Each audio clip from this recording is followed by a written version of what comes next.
Bonjour ou rebonjour à tous. Donc, bienvenue à cette session sur la fonctionnalité Predictive Capacity. Je vais laisser Nils partager son écran. Avant, je vous rappelle juste que vous avez toujours le module questions-réponses à droite de votre écran. Donc, n'hésitez pas à poser toutes vos questions dans ce module et on y répondra à la fin de la présentation. Alors, c'est parti, normalement.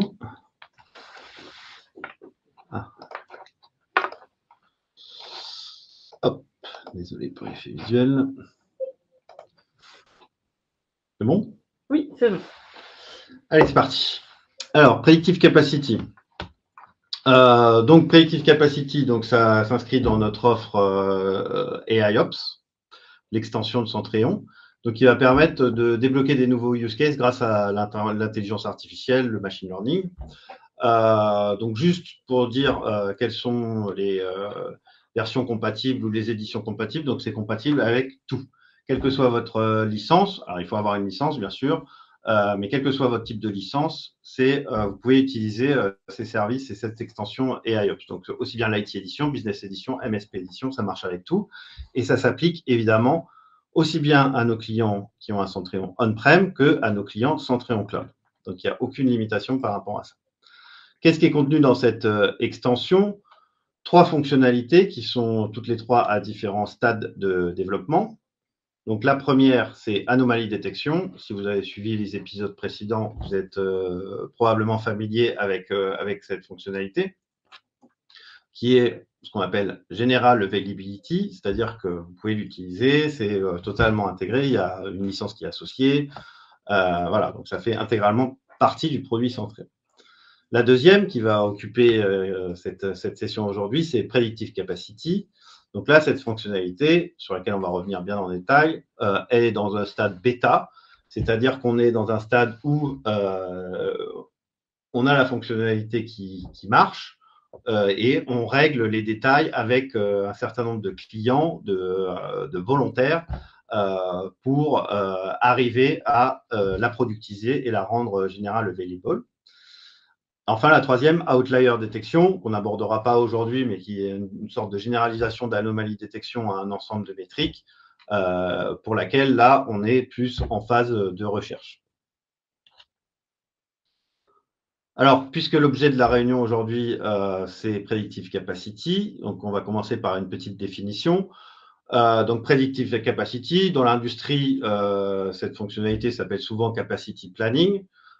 Donc, en tous les cas, ça s'inscrit dans ce processus de prévision de capacité, pardon. Et donc, c'est le processus d'analyser les données historiques. Donc, on va collecter les données historiques, apprendre les tendances d'utilisation et afin d'anticiper donc les besoins, vos besoins futurs en ressources et pour vous aider votre organisation à optimiser l'utilisation de votre infrastructure. Donc, ça veut dire qu'on va aussi bien être capable de prévoir une augmentation de l'utilisation d'une ressource et donc du coup de poser une alerte pour dire que cette ressource doit être prise en considération et voilà, que vous devez augmenter sa capacité, mais aussi à la baisse, c'est-à-dire que vous allez être aussi en mesure, grâce à cette fonctionnalité, d'identifier des gisements de ressources d'une certaine façon et de pouvoir donc optimiser l'utilisation globale de votre infrastructure. Voilà pour la définition. J'ai fait ce petit slide donc pour vous présenter un petit peu à haut niveau comment fonctionne donc cette extension AIOps en général. Donc sur ce graphe sont représentées 3 grandes sections. En bas à gauche, donc un on-premise, en bas à droite, un Centrion Cloud. Donc là, c'était juste pour vous montrer que c'était disponible pour quel que soit le mode de delivery que vous avez choisi. Et puis, dans la partie haute, donc, c'est ce qu'on appelle le Centrion Cloud, donc un ensemble de composants qui nous permettent de à la fois rendre ces services AIOps, mais aussi, c'est là qu'on héberge les centraux de nos clients Centrion Cloud. Donc, comment ça fonctionne? On va faire un petit déroulé. Donc, premièrement, vous configurez, que ce soit encore une fois Centrion Cloud ou Centrion On-Premise, vos services de AIOps, Anomalie Détection ou Capacity Planning. Donc, vous avez une interface. Pour Anomalie Détection, vous avez une interface graphique. pour Capacity Planning, c'est encore une interface, on va dire, que vous pouvez scripter, qui se passe par un shell, voilà, pour configurer le Stream Connector. La deuxième chose, c'est que donc en temps réel, les métriques sont envoyées à ce qu'on appelle notre Data Factory, où se situe l'essentiel de notre extension AIOps. Voilà. Et donc la troisième étape, bien sûr, c'est que pour une nouvelle métrique, il y a une création d'un nouveau modèle, ou pour une métrique existante, la validation de ce modèle, on recalcule les modèles pour voir s'ils sont toujours performants, et on calcule également les prévisions qui seront récupérées par la plateforme Centréon plusieurs fois par jour, toutes les 8 heures. Voilà, donc voilà, ce qui était un petit peu peut-être intéressant à noter ici, c'est qu'il n'y a absolument aucune connexion entrante sur votre plateforme, ce ne sont que des connexions sortantes. C'est votre Centréon qui va se connecter à notre extension AIOps pour à la fois envoyer les métriques et récupérer les prévisions. Et puis, la cinquième chose, c'est le traitement, donc du coup, sur la base de ces prévisions est fait. Donc, dans le cadre d'anomalies détection, c'est directement sur le central que ce calcul est fait. En fonction des prévisions, on va mesurer, on va comparer avec la valeur actuelle et puis décider s'il y a lieu de donner une alerte ou pas, d'envoyer une alerte ou pas. Dans le cadre de Predictive Capacity, c'est pas encore totalement intégré tant qu'on est dans cette phase bêta. Et donc, on a développé une application dans notre cloud qui va vous permettre donc de visualiser l'occupation prévue de vos ressources. C'est la démo maintenant, donc on y va. Quelques petits mots sur, c'est une question qui revient assez souvent. Étant, je ne sais pas si c'est plus grand. La sécurisation des données. Donc, tout est entièrement sécurisé. On peut vous fournir plein de détails sur le sujet. On utilise AWS, on est certifié, on utilise les équipements, les composants et les services de AWS pour sécuriser notre plateforme. On utilise un fournisseur d'identité qui se cache derrière notre module qui s'appelle le SIAM. Donc, derrière le SIAM, c'est Auth0, donc un acteur reconnu de la gestion d'identité. Donc, il n'y a absolument aucun souci sur la sécurité de vos données. Toutes les données sont également ségrégées par compte, c'est-à-dire que vos données, les données d'un client A, il n'y a pas de porosité avec les données d'un client B. Tout est bien ségrégé, tout est entièrement sécurisé. De la même façon, pour l'envoi des données, tout est sécurisé par HTTPS. On n'utilise que des standards et des services de AWS, plus les certifications qu'on a eues de la part d'AWS et encore des cabinets externes qui régulièrement font des audits de la sécurité de notre plateforme. Donc, il n'y a aucun souci à ce niveau-là. Donc, ça, c'est l'interface du SIAM qui va nous permettre donc, de nous connecter à l'interface de Predictive Capacity. C'est bien, il n'y a pas eu de bug. Donc voilà, et voilà ce que je voulais vous montrer aujourd'hui principalement. Donc, c'est cette application de visualisation de Predictive Capacity. Donc, ici, c'est sur une plateforme interne mais qui collecte des vraies données. Donc, dans le détail, cette application se compose principalement de deux parties. Donc, la première que, à titre personnel, j'appelle un peu la vue radar, qui va donc représenter toutes les ressources que vous avez mis, tous les métriques que vous avez mis en Predictive Capacity et qui va les positionner en fonction de deux critères. Premier critère sur l'axe des ordonnées, c'est l'occupation actuelle de la ressource. Deuxième critère sur l'axe des abscisses, c'est combien de temps on estime que cette ressource va atteindre sa capacité maximum. Donc voilà, comme ça vous permet de classer vos ressources par ordre de priorité, celles pour lesquelles je dois prêter d'attention et celles pour lesquelles il n'y a pas encore de souci. Quoiqu'on va voir que aussi celles pour lesquelles il n'y a a priori pas de souci de saturation sont potentiellement des ressources qui sont sous-utilisées et qui mériteraient de repenser un petit peu la manière dont elles sont utilisées. Donc ça, c'est pour la première partie. Et puis, donc, la deuxième partie, cette table qui va reprendre donc toutes les métriques et qui va vous permettre, donc, comme n'importe quelle table, de les classer, de les ordonner. Voilà, donc, bien évidemment, le principal, c'est de voir quelle est la ressource qui va atteindre sa capacité le plus tôt et sur laquelle je dois donc me concentrer. Donc, on voit ici dans cet exemple-là que celle qui va atteindre sa saturation le plus tôt va l'atteindre dans 172 jours. Bon, ce n'est pas encore complètement critique, mais ça mérite qu'on s'y intéresse. La deuxième colonne, ce qu'on a voulu représenter ici, c'est la vitesse de remplissage, en fait. C'est de pouvoir vous concentrer, même s'il n'y a peut-être pas d'alerte immédiate sur une atteinte de saturation, vous pouvez voir à quelle vitesse la ressource va se remplir. Donc, on a pris 3 horizons de temps à 3 mois. Où est-ce qu'on sera dans 3 mois? Où est-ce qu'on sera dans… Alors, pardon, j'avais cliqué là où je ne devais pas. Où est-ce qu'on sera dans 6 mois? Et donc, du coup, ça permet donc de visualiser quelle sera la saturation à cette zone de 6 mois et de 12 mois, qui est la limite à laquelle on va prévoir. Voilà. La troisième colonne, du coup, on sait très bien que toutes les fonctionnalités qui sont basées sur du machine learning, c'est un petit peu magique. On ne sait pas exactement ce qui se passe derrière. Donc, ce qu'on a voulu mettre en évidence ici, c'est à quel point on est confiant que la prévision qu'on vous donne sera fidèle à la réalité, ou si on dispose un peu de trop peu d'informations, ou si les informations qu'on a collectées jusqu'ici ne nous permettent pas d'avoir une fiabilité, des certitudes quant à la fiabilité des prévisions. Donc, comme ça vous permet aussi, vous, d'avoir plus confiance dans les prévisions qui sont faites.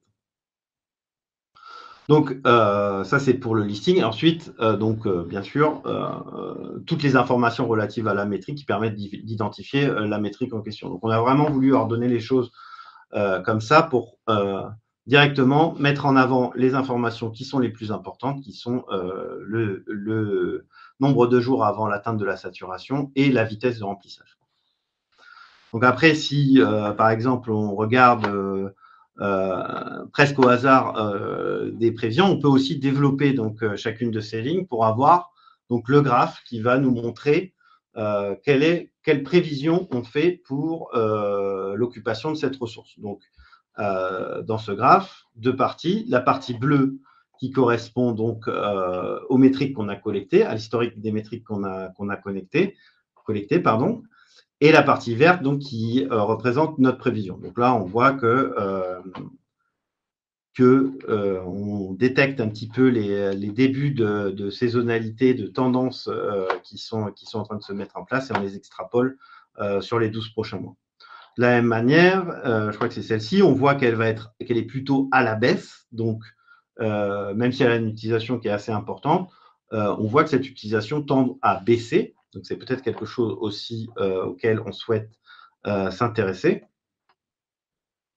Donc voilà, pareil, là aussi, à la baisse, on va être capable de prévoir que l'utilisation de cette ressource va baisser au cours du temps et atteindre, alors il ne faut pas se faire piéger par l'échelle sur l'axe des ordonnées. Là, ce n'est pas 0, c'est, comme c'est marqué ici, ça doit être 72%, quelque chose comme ça. Donc voilà, mais en tous les cas, ça permet aussi de voir les ressources qui sont de moins en moins utilisées et pouvoir éventuellement les redéployer sur d'autres services, pour d'autres applications. Voilà à peu près ce que je voulais montrer. Je voulais faire une petite aparté aussi par rapport à la fonctionnalité de Capacity Planning qui est d'ores et déjà disponible dans le produit Centréon, qui passait par MBI, un rapport MBI. Et donc, du coup, voilà, on a déjà un début de fonctionnalité. Ce qu'on a voulu faire avec Predictive Capacity, c'était vraiment donner beaucoup plus de flexibilité. Là, on peut juste avoir un rapport qui est généré périodiquement et voilà. Donc là, vous avez les données en temps réel, les prévisions qui sont faites, qui sont calculées plusieurs fois par jour. Et puis, le deuxième axe, c'était vraiment la précision des prévisions, puisque Predictive Capacity, dans MBI, n'était capable de faire que des régressions linéaires, alors que grâce au machine learning, là, on est capable d'avoir une prévision bien plus importante grâce à toute la complexité et tous les algorithmes et tous les modèles qui sont testés et dont on prend le meilleur pour faire la prévision. Donc, beaucoup plus de précision à attendre et une meilleure flexibilité. Même si ce Predictive Capacity qui était dans MBI rendait déjà un bon service et permettait déjà d'avoir une vue, on va dire, au niveau de l'occupation. Là, vous avez vraiment, avec Predictive Capacity basé sur du machine learning, vous avez une vision qui sera beaucoup plus précise. Voilà. Concernant la mise en place du service, donc comme je le disais, c'est une version bêta. Donc la première chose qu'on fait, c'est qu'on aime bien, là, je vous présente les choses de manière assez générale, on a assez peu de temps. On aime bien donc passer un petit peu de temps avec vous pour vous montrer comment mettre en place le service, aussi savoir ce que vous en attendez, et puis donc établir le contact. Donc vous avez mon adresse mail ici, je pense qu'elle vous sera rappelée par ailleurs. Voilà, vous pouvez m'envoyer un petit mail pour qu'on convienne d'un rendez-vous pour vous montrer tout ça. On sera accompagné, je suis en général accompagné d'un des membres de notre équipe de data scientist, voilà, pour répondre à toutes les questions que vous pouvez avoir, particulières à votre contexte. En ce qui concerne la mise en place du service, ça consiste principalement en deux choses. La première chose, c'est la mise en place d'un stream connector et sa configuration.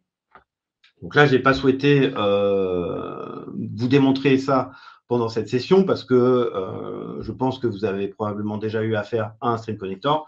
Le stream connector qui permet d'envoyer des métriques à notre extension n'est pas différent d'un autre stream connector, c'est le stream connector classique de Centrion. Donc tout est bien documenté pour dire comment configurer ça. Et la deuxième chose, c'est de vous créer ce fameux compte pour pouvoir sécuriser vos données et les ségréguer dans notre cloud. Donc voilà, donc on vous explique tout ça. On a mis en place une procédure pas à pas pour faire tout ça. Aujourd'hui, il y a plein de gens qui ont réussi à s'en sortir, donc c'est un peu technique, mais c'est largement faisable. Et comme je vous le disais, on est là pour vous accompagner de toute façon. Donc j'ai un peu spoilé puisque l'autre étape effectivement c'était donc l'application web, vous donner accès au service et à cette application, vous permettre donc de visualiser les prévisions et de faire les actions qui sont nécessaires. Et puis le suivi, comme je disais, comme j'ai déjà dit plusieurs fois, on est en version bêta. Donc, on a cette première version qui nous satisfait, qui aussi satisfait à nos bêta-testeurs. Ceci étant dit, on est encore dans une fenêtre où on peut itérer assez rapidement, mettre en place des changements assez rapidement.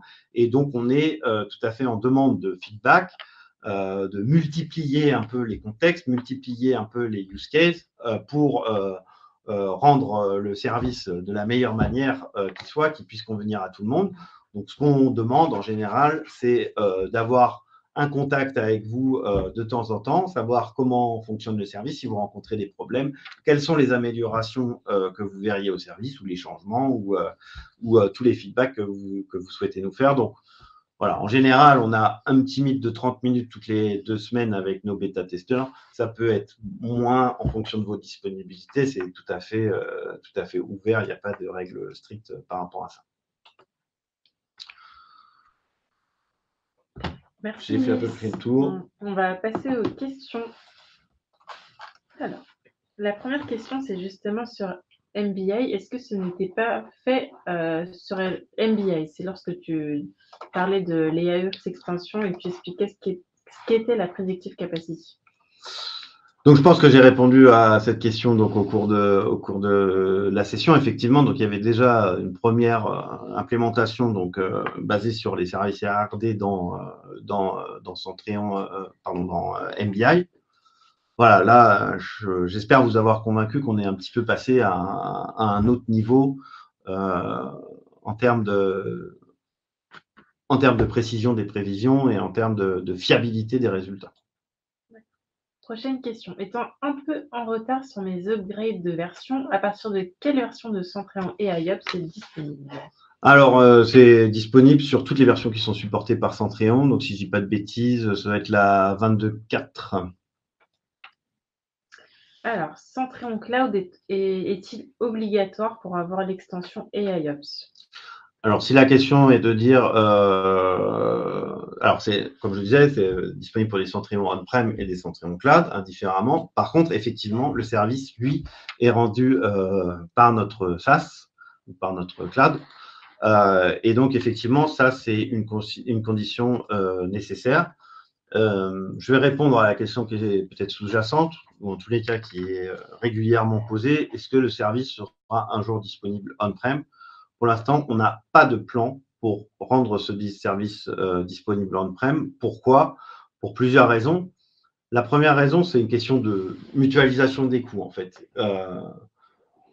Ces fonctionnalités des IOPS sont assez gourmandes en termes de ressources. Donc ça, la première, de calcul, de stockage et de ce genre de choses. Donc on a considéré chez Centrion que cette fonctionnalité ne serait rentable que si elle est mutualisée entre plusieurs de nos clients. Ça, c'est le premier point.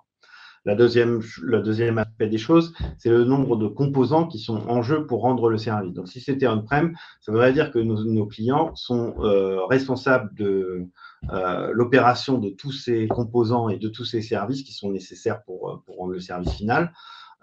Donc, on considère que c'est une charge assez importante. Et puis, la troisième raison, c'est que le fait d'avoir ces services qui sont totalement hébergés dans le SaaS, ça permet à nos data scientists d'avoir continuellement un œil dessus, de continuellement améliorer les modèles, de vérifier que la précision des prévisions est toujours bonne et tout ce genre de choses, de faire en sorte que le service tourne bien. C'est un service sur lequel on peut, dans ce modèle-là, intervenir à tout moment, ce qui serait, on perdrait complètement cette capacité si la fonctionnalité était déployée on-prem. Donc, soit de deux choses l'une, soit vous avez des data scientists en interne qui sont qualifiés pour pouvoir intervenir sur les modèles et pouvoir régler les choses. Donc ça représente un coût.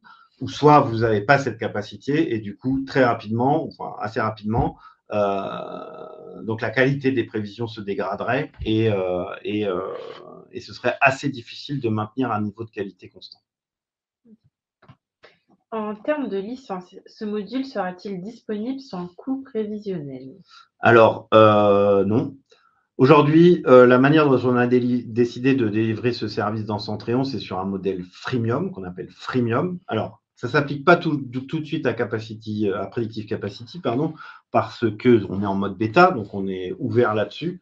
Maintenant, sur l'extension AIOps dans sa globalité, donc on est dans un modèle freemium. Vous avez le droit à un certain nombre de services gratuits. Donc pour anomalie de détection, pardon. Pour anomalie de détection, c'est 10 services gratuits. Donc, vous avez la capacité avec ces 10 services de tester ces services, de vous assurer que de la qualité des prévisions, de voir comment ça s'intègre dans vos process et tout ce genre de choses. Et à partir du moment où vous avez considéré que ça représente un ajout dans votre quotidien, du coup, là, c'est soumis à licence. Donc, il y a une licence sous forme de add-on. Donc, un add-on à la licence que vous avez, qu'elle soit IT Edition, Business Edition ou MSP Edition. Merci Nils. Prochaine question. Qu'est-ce qui se passe si on n'arrive pas à joindre notre plateforme? Donc, par exemple, le fichier de log qui gonfle quelque part ou autre. Alors, il n'y a pas ce genre de problème. Ah oui, sur la rétention sur le stream connector, quoi. Donc il y a des limites qui sont mises, donc voilà, donc il n'y a pas de risque de surcharger votre infrastructure avec cette fonctionnalité-là. Je continue avec les questions. Cette fonction prédictive a-t-elle la capacité de détecter une évolution des pics d'activité? Par exemple, tous les premiers du mois à 9 heures, de plus en plus de clients se connectent en même temps. Oui, alors bon, cette question, je ne sais pas si elle s'applique à Predictive Capacity en elle-même ou à Anomaly Detection ou potentiellement aux deux d'ailleurs. Donc tout est une question de saisonnalité, hein, tout simplement. Nos modèles, pour pouvoir prédire des pics d'activité, il faut que ces pics d'activité se produisent régulièrement et que l'algorithme ait suffisamment de ces saisons. Je parle sous le contrôle de notre data scientist. Au bout de 3 saisons, normalement, on est en mesure de détecter et de prévoir ces pics d'activité.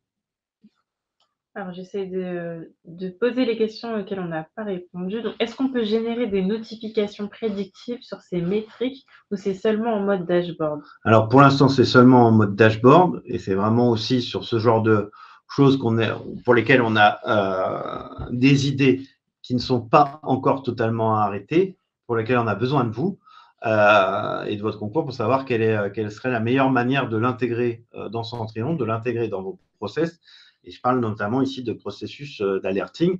Donc oui, bien en tous les cas, c'est largement envisagé et on compte bien faire quelque chose là-dessus. Mais aujourd'hui, c'est que en mode dashboard. Et je prends une dernière question. Donc, normalement, Une fois une IA entraînée, c'est beaucoup moins lourd au niveau ressources, mais elle n'évolue plus. Est-ce que ce ne sera pas le cas dans l'avenir? Alors, j'ai du mal à. Peut-être que Samy, tu as une réponse là-dessus. En tous les cas, si aujourd'hui on est vraiment parti sur ce modèle SaaS, de délivrer le modèle avec le service en mode SaaS, et voilà. Et on s'interdit rien chez Centrion en général. Donc, peut-être qu'un jour, ce sera disponible on-prem. Pour l'instant, c'est pas envisagé à court terme. Peut-être que Samy veut répondre peut-être plus en détail sur cette question-là. Oui, pour aujourd'hui, l'approche qu'on a choisie, c'est une approche AutoML. C'est-à-dire que pour chaque métrique, on cherche plusieurs algorithmes avec plusieurs combinaisons de paramètres pour chaque métrique. Et là, on essaie de s'adapter à la métrique. Et tous les 24 heures, il y a cette recherche qui s'itère. Pour le moment, on n'a pas vraiment optimisé le service au niveau des coûts.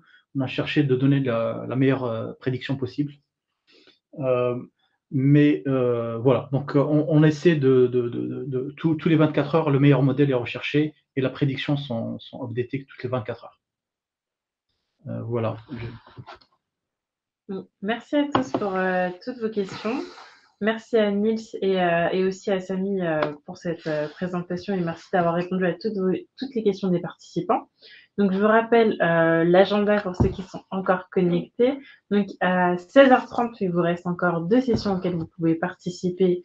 Donc, soit sur l'installation et les mises à jour automatisées des serveurs centraux et connecteurs ou une présentation du nouveau catalogue de services de Centrion.